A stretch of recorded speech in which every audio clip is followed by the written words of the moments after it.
Welcome to நிமிஸ் kitchen. இன்றைக்கி வந்து நம்ம சுக்குட்டி கீரை, மணத்தக்காளி கீரை இது பார்த்திங்களா, இதுதான் வந்து மணத்தக்காளி கீரை.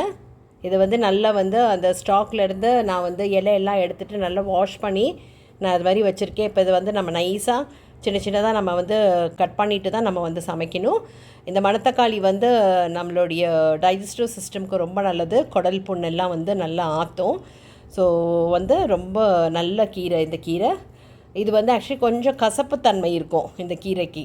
ஸோ இது வந்து பொரியல் நிறைய பேர் பண்ணுவாங்க. பட் இது வந்து நம்ம கூட்டு பண்ணி சாப்பிட்டோம்னா ரொம்ப நல்லாயிருக்கும்.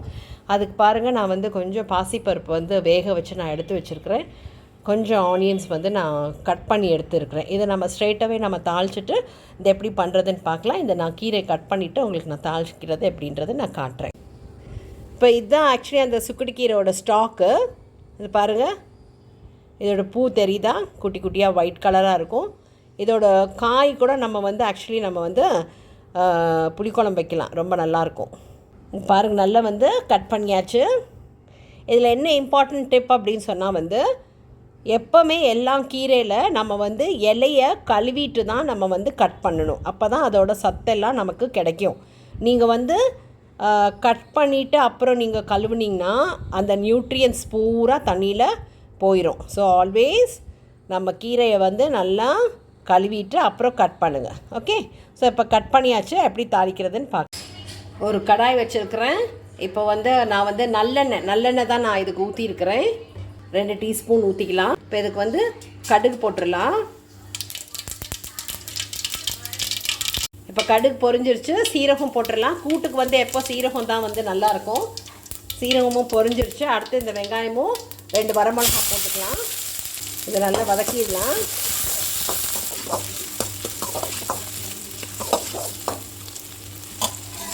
வதங்கினது போதும் வெங்காயம். கீரை போட்டுடலாம். இப்போ இந்த கீரை வந்து ஆக்சுவலி கொஞ்சம் ஒரு கசப்பு தன்மை இருக்கும்னு சொன்னேன்ல. ஸோ இதை வந்து நல்லா இந்த எண்ணெயில் நம்ம நல்லா வதக்கிடணும். நல்லெண்ணெயில் வந்து வதக்கினோம்னா நமக்கு அந்த கொஞ்சம் அந்த கசப்பு தன்மையும் போயிடும். நல்லா இப்போ வதக்கிடுங்க. ஃப்ளேம் கொஞ்சம் மீடியம் ஃப்ளேம் வச்சுக்கோங்க. கீரை எப்போவுமே நம்ம வதக்கினோம்னா சுருண்டுரும். பார்க்குறதுக்கு நிறைய இருக்கிறது மாதிரி இருக்கும். கீரை வதக்கிட்டோம்னா நல்லா சுருண்டுரும். எப்போவுமே கீரை வந்து பருப்போடு சேர்த்து சாப்பிட்றது வந்து உடம்புக்கு ரொம்ப நல்லது.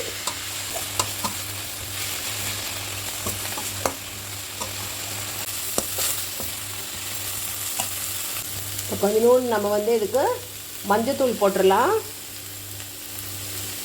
இதுக்கு வந்து காரம் வந்து நம்ம வந்து மிளகாத்தூள் போட்டுக்கலாம். பொதுவாக கீரைக்கு வந்து பச்சை மிளகா போட்டுக்குவாங்க கூட்டுக்கு. பட் நான் வந்து கொஞ்சம் ப்ளெயின் சில்லி பவுடர், வெறும் மிளகாய் தூள் ஒரு 1/2 டீஸ்பூன் அப்படி நான் போட்டுட்டு இதை இப்போ நல்லா பச்சை வாசனை போகிறதுக்கு நம்ம நல்லா வதக்கிடலாம்.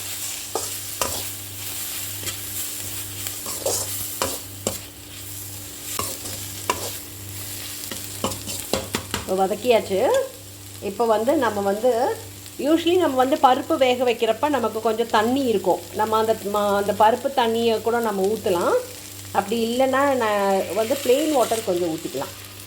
இப்போ இந்த கீரை வேகணும்ல, ஸோ இந்த கீரை முங்குற அளவுக்கு பாருங்கள் தண்ணி ஊற்றிட்டு இந்த மாதிரி நல்லா மிக்ஸ் பண்ணிடுங்க. இப்போ பார்த்தா ஆக்சுவலி வந்து எனக்கு இவ்வளோ பருப்பு இருக்குது நான் ஆட் பண்ணுறதுக்கு. ஸோ வந்து தண்ணி வந்து அதுக்கு தகுந்தாப்பில் நம்ம ஊற்றிக்கணும்.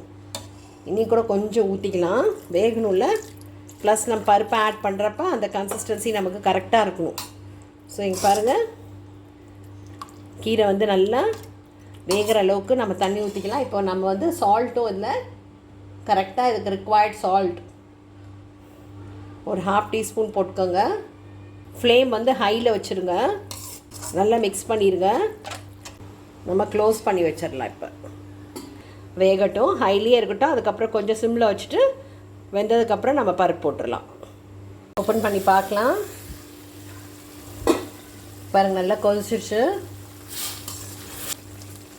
இது ஆக்சுவலி கொதிச்சிருக்கு. ஆனால் இங்கே பாருங்கள், கீரை வந்து இனி வேகணும். ஸோ இப்போ நம்ம என்ன பண்ணலாம், சிம்மில் வச்சிடலாம்.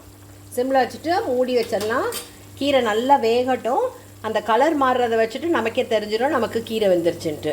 ஸோ நான் அகெயின் வந்து இதை க்ளோஸ் பண்ணிவிட்டு நான் வந்து சிம்மில் வச்சுட்டேன். திறந்து பார்க்கலாம்.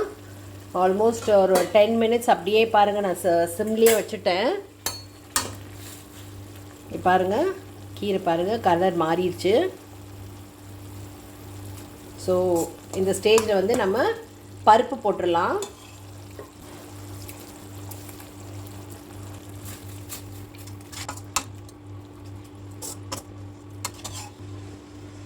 கொஞ்சம் தேங்காய் பூ போட்டுடலாம். தேங்காய் பூ போட்டால் தான் டேஸ்ட் நல்லாயிருக்கும். இப்போ நல்லா மிக்ஸ் பண்ணிவிட்டு திருப்பி க்ளோஸ் பண்ணி வச்சிடலாம். அப்போ தான் நல்லா இந்த பருப்பும் இந்த கீரை இந்த தேங்காய் எல்லாமே வந்து நல்லா மர்ஜ் ஆகி நல்லா கலந்து நல்லா கொஞ்சம் வேகட்டும். ஓப்பன் பண்ணி பார்க்கலாம். ஒரு 5 மினிட்ஸ் நல்லா கொதிச்சிருச்சு.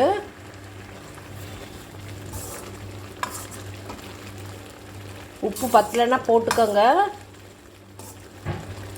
எனக்கு சால்ட் பத்தலை, அதனால் நான் கொஞ்சம் போட்டேன். பாருங்கள் நல்லா மர்ஜ் ஆயிடுச்சு. சூப்பரான சுக்குட்டி கீரை கூட்டு ரெடி. இந்த சுக்குட்டி கீரை கூட்டு வந்து ரொம்ப டேஸ்டியாக இருக்கும். சாதத்தில் போட்டு சாப்பிடலாம். இல்லை வந்து இதை சைட் டிஷ்ஷாக வந்து நம்ம இதை தொட்டுட்டு சாப்பிடலாம். இதுக்கு வந்து மெயின் டிஷ் வந்து நமக்கு வந்து பூண்டு குழம்பு இது மாதிரி எல்லாம் நம்ம வச்சு சாப்பிட்டா நல்லா காம்பினேஷனாக இருக்கும்.